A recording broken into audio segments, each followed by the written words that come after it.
lihat lo ngerjain itu, mereka pikir lo lagi kerja gitu. Jadi ada elemen, ada nilai ekonominya gitu, Put, maksudnya.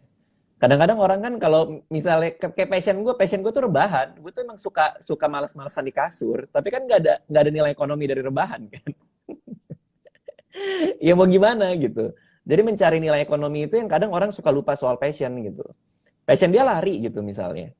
Ya gimana cara menerjemahkan itu jadi punya muatan ekonomi kan? Gimana caranya itu bisa menghasilkan uang? Nah makanya kita harus ngelakuin sesuatu yang rasanya tuh kayak lagi main-main ngerjainnya. Tapi orang ngelihat lo lagi kayak kerja. Kayak lu kan, lu jarang banget cuti kan? Lu nggak pernah libur kan? Kerjaannya kerja terus kan? Tapi kalau kalau orang nanya, Put lo kerja mulu, mungkin lo agak bingung karena bagi lo ini kan main gitu loh. Lo kan emang seneng, ya nggak sih? Kayak ngobrol sore semaunya aja kan mulainya dari lo emang pengen picking up people's brain aja kan. Lo pengen tahu menurut dia apa segala macam. Itu kan main buat lo kan. Lo tiba-tiba jadi ada sponsor lah, tiba-tiba jadi program lah. Nah itu kan orang lihatnya kayak kerja gitu loh, kayak kerja gitu. Nah jadi maksudnya di sini adalah kita harus pintar nyari itu, Put, menurut gua. Pintar nyari jembatan dari sesuatu yang lo seneng ngelakuin, terus uangnya ada di mana gitu. Itu menurut gua sih. Salah satu kuncinya kan adalah sebenarnya gimana caranya lo ngebalance antar atau kayak bermain-main lo itu, ya kan, sama Uh, kan, dalam arti kayak bisnisnya. Nah uh, tapi tak banyak orang yang bisa ngebalance itu kan, either dia sangat hmm, idealis ya betul. menjalani terus Hmm, menerus dan akhirnya sama business uh, point of view ya, ya, tapi ya, banget gitu. Yang mementingkan bisnisnya ya. how do, karena kan lu kan lumayan balance sih antara keduanya. Oke, kalau kita bicara idealisme, kan kalau kita mau bikin karya ya, semacam konten ya, atau karya lah, itu kan ada dua komponen. What do you want to say? Lo mau ngomong apa sih? Sama satu lagi adalah gimana cara nyampeinnya. Nah, idealisme itu adalah soal lo mau ngomong apa. Sisi komersialnya ada di gimana cara nyampeinnya. Jadi bukan sesuatu yang harus saling bertolak belakang gitu loh. Maksudnya ketika gue mau bikin sebuah video edukasi saham misalnya, itu kan sesuatu yang sangat berat dan ribet kan. Tapi cara nyampein gue tuh gimana caranya dalam tanda kutip sekomersial mungkin, serenyah mungkin, sehingga orang bisa nikmatin. Sehingga waktu itu gue ngerangkainya, adek gue mau belajar saham sama gue, jadi mewakili pertanyaan banyak orang awam gitu loh. Jadi maksudnya adalah, lo nggak harus ngorbanin dua-duanya gitu, yang pertama gitu. Sama yang kedua, cari cara menyampaikan dengan gaya yang orang paling banyak gampang. Ya TTS yang tanyaku terjawab sudah itu kan salah satu permainan kita di mana pertanyaannya walaupun banyak yang nggak penting ya pertanyaannya ya. Tapi kan itu cara menyampaikan sebuah informasi yang cukup padat gitu loh. Pertanyaan yang cukup ilmiah, yang padat gitu ya, ada pendapat ahli. Tapi dua orang gak jelas ini ngalor ngidul dulu di tengah gitu kan. Tapi kan jadi nyampe, orang jadi tahu jawaban aslinya kayak gimana di pendapat ahlinya. Ya cara menyampaikan itu emang penting gitu. Jadi menurut gue kadang orang kalau yang idealis banget itu harus tahu juga bahwa cara menyampaikannya bisa kok kita cari dengan cara yang sederhana sehingga orang bisa terima idealisme kita. Gitu menurut gue. Menurut gue banget, dan dari kita kan udah lumayan kerja sama tuh udah lama ya, kerja bareng tuh lumayan lama ya Ah, dari 2000. ah, Kita punya ada beberapa kesamaan. Kalau gue, menurut gue salah satu yang akhirnya bikin gue terus mau berkarya gitu ya, itu tuh mm, adalah set of values yang gue pegang terus. mm, mm, mm, mm, Itu selalu ada. Jadi kayak makanya kenapa ada TTS, NSS, values-nya kan kayak oke, gue pengen, pengen ngasih insight, pengen bikin sesuatu yang baru gitu. Nah dari lo dia selama ini yang lo berkembang, lo juga udah coba beberapa pekerjaan dan segala macam. Apa sih set of values yang lo selalu pegang? bener bener. Kalau gue ngomongnya lebih ke nilai, ya bener ya, value kan artinya nilai ya. Jadi kayak lo bikin sesuatu itu mau bikin nilai apa gitu. Nah kalau gue gampang banget buat gue paling gampang adalah kalau gue bikin film, selesai filmnya itu kelar ya, orang setelah nonton di bioskop, gue mau penonton ngapain? Apakah gue pengen misalnya katakanlah ketika lampu bioskop nyala, gue pengen itu orang keluar dari bioskop, nelpon bapaknya, terus bilang minta maaf karena selama ini banyak salah gitu. Itu kan nilai yang mau gue kasih, bahwa film ini memberikan nilai bahwa ya ketika ada kesalahan, lo harus minta maaf sama bapak lo, katakanlah itu. Stand up komedi gue yang isinya bodoh-bodohan itu, di, di, di YouTube yang isinya nggak jelas itu ya, dimana kemarin gue tour juga keliling Indonesia juga ngelawak-ngelawak doang. Nilai yang mau gue bawa adalah gue pengen kalau orang beli tiket gue, mereka bisa lupa masalah hidupnya selama 2 jam. Jadi 2 jam di ruangan, mereka nggak boleh ingat soal utang, nggak boleh ingat soal apa segala macam. Jadi mereka lenyap aja gitu semua masalah hidup mereka. Begitu keluar bermasalah lagi ya udah silakan ya. Cuman kan gue pengen ngasih safe space buat orang untuk tertawa bareng di show gue. Jadi itu kan nilai gitu. Jadi Betul. teman-teman yang nonton pun juga harus kayak gitu. Kalau lu mau bikin sesuatu ya, konten lah, atau jualan barang lah, baju lah, lucunya semakin kita nggak mikirin duitnya, tapi kalau kita mikirin nilai buat orang lain apa, malah justru duitnya akan datang. Anehnya itu. Itu anehnya sih. Dan kadang-kadang dengan kita punya nilai dan terus menjalankan nilai kita, ya benar tadi lo, akhirnya cuannya datang dengan adanya nilai itu kan, Dit. Nah, Dit, lo bisa dengar gue dengan jelas gak, Dit, by the way? Bisa, Ada bisa. resek-resek. Nah, Dit, tadi kan kita ngomongin soal nilai. Lo kan selalu memberikan nilai-nilai soal finansial nih, Dit. Ya kan? Anak muda sekarang. Nah, gue penasaran, waktu ketika lo awal karir dan berhasil mendapatkan income, lo udah se-aware sebenarnya soal finance, soal financial management, dan kapan momen sadar bahwa oh penting banget nih untuk gue ngerti soal financial management. Nah, ini kita udah ngomongin duit nih. Seneng nih gue kalau ngomongin duit nih. Gue kebetulan mahasiswa finance dulu. Emang gue belajar keuangan pas di kampus, pas di Adelaide Uni. Jadi gue tahu prinsip-prinsip keuangan memang dari dulu. Jadi kalau pertanyaannya adalah mulai kapan ngerti soal ngatur duit atau keuangan, dari gue kuliah pun gue juga tahu. Tapi kan ada perbedaan antara ngerti sama diaplikasikan kan. Karena ngerasa itu penting. Karena banyak sarjana ekonomi yang juga masih nggak ngerti cara ngelola uangnya atau berniat untuk ngelola uangnya. Jadi punya ilmu sama mengaplikasikannya ke diri sendiri itu emang dua hal yang berbeda. Nah kebetulan kalau gue pertama kali gue dapat uang gede ya, dapat pekerjaan yang dapat uangnya besar itu kan nulis buku. Royalti pertama gue tuh gue dikasih cek gitu, dikasih giro gitu kan. Nah itu gue megang duit gede banget sebagai anak 21 tahun saat itu. Nah cuman karena gue pernah belajar di perkuliahan, yang namanya time value of money, di mana uang itu kalau dibiarin aja kena inflasi, tapi kalau misalnya diinvestasikan itu bisa nambah, bisa tumbuh, ya gue langsung investasiin saat itu juga gitu. Nah kebetulan karena gue emang kuliahnya belajarnya itu. Jadi langsung dicek pertama gue udah sadar bahwa ini uang nggak boleh didiemin aja. Kalau gue sih gitu dulu ya.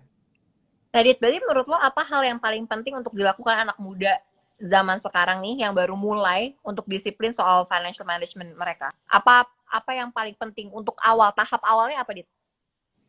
Tahap awal ya pasti ngerti semua instrumennya ya. Jadi tahu apa yang lo beli itu penting. Karena banyak banget anak muda ya gara-gara saham lagi hype kan. Main beli aja saham berasa keren aja kan, nanti kalau misalnya untung difotoin lagi plus berapa, tapi kalau rugi diem aja diumpetin, pengen pamer ke teman-temannya. Jadi investasi itu jadi ajang pamer, bukan ajang memenuhi tujuan keuangan gitu loh. Menurut gue penting untuk tahu mindsetnya dulu, lo investasi itu buat apa sih gitu.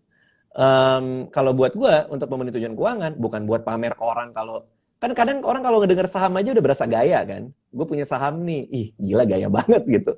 Udahlah, buanglah jauh-jauh yang kayak gitu-gitunya gitu. Lo investasi untuk memenuhi tujuan keuangan aja gitu. Makanya penting untuk tahu semua instrumennya, tahu apa yang lo beli. Saham tuh kayak gimana, reksadana tuh kayak gimana. Bahkan deposito pun juga ngerti mekanismenya kayak apa gitu. Itu yang pertama kali mereka harus paham gitu, satu. Nah yang kedua, ini soal mentalnya. Yang mereka juga harus paham ya, kalau teman-teman mau mulai melek finansial atau ngelola keuangan ya, harus belajar sabar. Sabar aja udah gitu loh. Jangan buru-buru ngelihat ini naik sekian persen mau ikutan juga. Jangan kayak baru berapa hari taruh di instrumen keuangannya di reksadana katakanlah minus sedikit langsung panik kebakaran jenggot gitu. Sabar aja gitu. Semua tuh hal baik pasti butuh proses. sabar ngelihat teman pamer di Instagram punya handphone paling baru gitu. Terus terus mau beli juga, nggak usah gitu. Kita berpikir aja untuk sabar gitu. Setiap kali kita mau spending, mau apa segala macam, sabar aja dulu. Jadi itu kayaknya fondasi yang teman-teman juga harus pahami juga sih. Nah, menurut gue salah satu yang bisa dilakukan juga nih untuk menyiapkan financial plan sejak muda adalah dengan memiliki, ngomongin tabungan nih, Dit. Zaman sekarang kan semua itu butuh yang mudah dan instan ya. Jadi BNI punya solusinya, Dit. Yaitu dengan buka tabungan BNI, cukup selfie di BNI Mobile Banking. Jadi buka tabungan cukup dengan smartphone dan KTP, bisa dilakukan dimanapun dan kapan aja. Karena emang kita maunya semuanya serba instan. Nah, kalau udah punya tabungan BNI, jangan lupa untuk tingkatkan terus transaksi dengan BNI Mobile Banking dan kartu debit BNI-nya, karena akan dapat banyak BNI Point Plus, dan BNI Point Plus-nya bisa ditukerin jadi kupon undian rezeki BNI nggak pakai nanti. Nah, karena diet program undian ada menghadirkan hadiah grand prize berupa Tesla, Toyota Hilux, Toyota Race, dan Honda PCX yang berlangsung dari 1 Agustus sampai 31 Januari 2022. Jadi bisa teman-teman cek aja langsung di Instagramnya BNI 46 dan bisa di Bitly undian rezeki BNI. Ya, Dit, jadi kita balik lagi ke obrolannya. Oke, lanjut. Ya, informasinya buat teman-teman, siapa tahu lagi pada ada yang mau nabung di mobil, nah bisa ikut undian ini aja, siapa tahu dapet Tesla, ya kan? Jadi temennya Bang Radit, Deddy Kobusher, kan punya Tesla. Jadi balik lagi, Dit, ke obrolan kita. Nah, selama pandemi kan lo termasuk orangnya cukup strict. Gue tahu banget lo strict. Kenapa? Karena susah banget untuk lo syuting TTS, ya kan? Iya. Tapi gue juga tahu lo tuh di rumah pun lo tetap produktif. Lo bikin kelas, menulis dalam. Dit, ini kan semua lumayan susah ya buat kita, apalagi buat gue untuk work from home. Karena gue orangnya sangat work from office banget. Gimana sih caranya, Dit, lo masih bisa produktif sampai saat ini? Gimana caranya lo bisa tetap produktif di dari kayak sekarang, situasi sekarang ini? Bekerja itu buat gue adalah cara untuk ngasih tahu kalau kita masih punya manfaat ke masyarakat buat gue gitu. Jadi kalau gue nggak kerja, gue ngerasa kayak terus gue ngapain gitu loh. Maksudnya gue harus ngasih sesuatu gitu. Makanya gue bikin video lah, atau gue bikin konten lah, atau ngajar kelas nulis, atau bikin cerpen yang gue bagikan gratis di YouTube pas pandemi awal-awal. Karena ya gue pengen punya sesuatu yang ngasih nilai aja. Nilainya tuh dari mana sih? Ya nilainya kalau cerpen ya mungkin hiburan gitu. Kalau gue bikin video-video soal keuangan di YouTube ya mungkin untuk orang lebih tahu gitu soal keuangan. Podcast gue isinya soal self improvement gitu misalnya, gratis, bisa didengarkan di Spotify ya mungkin buat itu. Jadi ada rasa kalau buat gue ya, ada rasa kayak gue masih punya kontribusi gitu di masyarakat. Tapi kalau misalnya gue seharian nggak ngapa-ngapain tuh kayak gue tuh ngapain ya kalau kayak gitu ya, apa kontribusi gue ya ke masyarakat ya gitu. Kalau gue sih ngerasanya kayak gitu.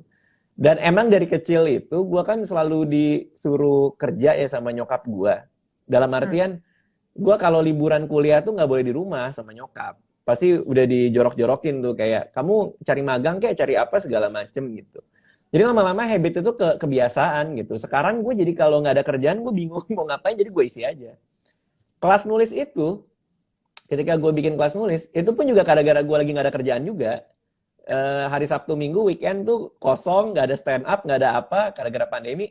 Ya udahlah bikin kelas nulis aja. Nggak tahu sekarang udah 30 kelas gue bikin. jadi ya emang itu gitu loh.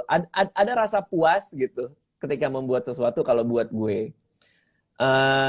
Tapi balik lagi ke tadi Put, kita tuh harus punya apa sih mission kita? Misi itu juga penting loh. Kayak lo tuh mau ngapain sih sebenarnya dalam hidup? Misalnya misi lo adalah gue pengen supaya semua orang, misalnya ya contoh ya, melek finansial.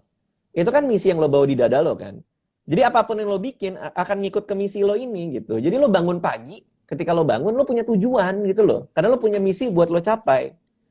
Ya ngapain kalau lo nggak punya misi? Terus lo bangun tidur mau ngapain gitu? Kerja, oke kerja. Tapi apa motivasi kerjanya? Jadi lo kayak di kantor juga bingung apa segala macam. Nah bahkan bahkan pas zaman gua kerja kantoran dulu ya, gua kan pernah kerja kantoran juga jadi jurnalis gitu. Ketika gua kerja kantoran pun misi gua adalah ya gua pengen membuat berita yang dengan bahasa sernyah mungkin sehingga orang bisa mengakses gampang mungkin gitu loh. Ketika gua jadi jurnalis dulu gitu. Ya makanya itu yang gua bawa ke kantor gitu. Jadi gua punya api di dada gue buat gua masuk kantor. Kalau kagak, kalau misalnya kerja cuma buat gaji, lo nunggu tiap tanggal 25, tiap tanggal 28, apa yang lo lakuin di meja kerja lo gitu. Jadi kan lo bingung gitu loh maksudnya. Ya gaji udah pasti penting. Cuman kan kalau misi itu kan jauh lebih menarik lo ke pekerjaan gitu. Menurut gue ya. Tapi gue setuju sih, Dit. Menurut gue juga selama masa pandemi ini justru kayak kan banyak banget opportunity nggak sih, Dit, yang bisa diambil. Kayak bahkan CXO kerja sama kita kan juga adanya munculnya kan ya karena pandemi kan. Karena kayak aduh kayaknya yang sesuatu di masa pandemi ini gitu. Nah, Dit, tapi share dong strategi dari lo terutama untuk anak-anak muda nih biar terus produktif dan dalam berbagai kondisi gitu supaya mereka bisa lompat lebih tinggi terus mencapai mimpi mereka. Karena kan nggak semua, gimana sih, Dit, biar kita tuh bisa buat anak-anak muda yang gimana sih kita bisa produktif. Jauh sebelum kita masuk ke ngomongin soal gimana cara produktif, kita berangkat ke fondasinya dulu, ke akarnya dulu. Menurut gua kita harus punya yang namanya growth mindset ya. Jadi dalam pikiran kita gimana caranya harus selalu tumbuh. Yang sangat berbahaya ya, yang gua lihat banyak banget anak-anak muda sekarang punya, adalah namanya itu self-serving bias. Jadi menyalahkan segala sesuatu di luar diri mereka atas ketidakmampuan diri mereka. Contohnya misalnya, ketika ujian, terus ujiannya dapat jelek, terima nih nilai ujian gitu, dapatnya jelek. Abis itu disalahin dosennya gitu, karena dosennya benci sama dia lah, dosennya sentimen sama dia, apa segala macam. Ketika ngerjain tugas kelompok, terus dapat nilai jelek di tugas kelompoknya, disalahin teman-temannya, iyalah dia cuma kerjanya makan doang, iyalah gue dapat teman kelompok yang bodoh, iyalah yang ini. Terus ngeliat teman kelompok lain, pantas aja dia bagus, soalnya dia punya ini, punya itu, segala macam gitu loh. Nah, kebiasaan menyalahkan hal eksternal lain atas apa yang kita buat, itu berbahaya buat gue. Karena oke lah lo nyalahin orang lain gitu. Ya terus apa yang terjadi selanjutnya? Hidup lo kan akan tetap berjalan gitu loh.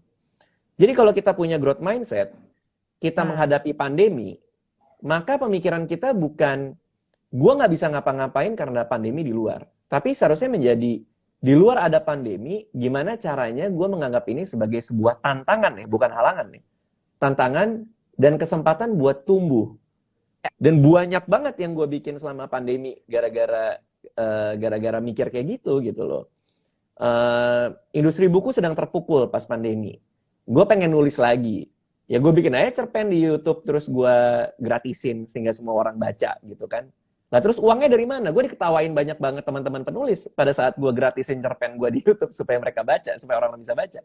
Mereka nanya, duitnya dari mana? Lo nggak dapat royalti, nggak dapat apa gitu. Ya gue bikin kelas yang ngajarin cara bikin cerpen yang kayak gue buat gitu loh. Kan jadi masuknya dari situ gitu.